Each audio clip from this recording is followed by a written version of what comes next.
हमारा तो निवेदन है, जो अपशब्द कहने वाले हैं कि आपने राधा जी के लिए कह दिया कि उनका विवाह हरणघोष से हुआ और आपने बोल दिया कि उनके सास जटिला और कुटिला का चरित्र का वर्णन कर दिया, आपने कहा कि राधा जी का विवाह, आपने पूरी वीडियो सुनी ही नहीं। जो वीडियो काट कर चलाई गई है वो वीडियो 14 साल पहले की है और 14 वर्ष पहले जो कथा हमने कमलापुर में कही थी, उस कमलापुर की पूरी कथा निकाल कर सुनना। उसमें हमने राधा जी का विवाह भगवान कृष्ण के साथ भी वर्णन किया है कि ब्रह्मा जी की पूरी कथा सुनिए कि ब्रह्मा जी को जब श्राप लगा तो ब्रह्मदेव ने द्वापर में नारद जी के कहने पर भांडेर वन में जाकर राधा जी और कृष्ण भगवान का विवाह कर, पर उस विवाह को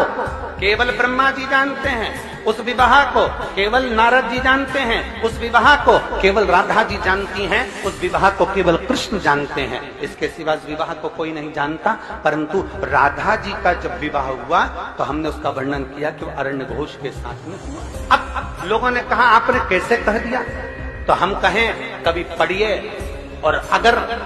पढ़ नहीं सकते तो ब्रज 84 कोस की यात्रा करने जाइए, और ब्रज 84 कोस की यात्रा करने जाओ तो ब्रज 84 कोस में कोकिला वन में जाइए, और कोकिला वन में कोसी के पास में मथुरा क्षेत्र, कोसी क्षेत्र के मध्य में जावा गांव जाइए, और जाव गांव जाइए, उस जाव गांव में जाकर देखिए अनय घोष, जटिला, कुटिला, कृष्ण और राधा जी का मंदिर बना हुआ है जो आज भी ब्रज 84 कोस में विराजमान है। अब दुनिया के लोग कहे कि आपने कहां से कह दिया ये प्रसंग, तो ब्रह्म वैवर्त पुराण के 271 नंबर पेज पर 49 नंबर के अध्याय में भगवान राधा रानी के विवाह का प्रसंग वर्णित है। और चाहो तो ब्रह्म वैवर्त पुराण पृष्ठ संख्या 271 अध्याय नंबर 49, जिसके अंतर्गत भगवान देवाधिदेव महादेव, आप जहां हमारी उंगली चल रही है वहां पर दिखाएं,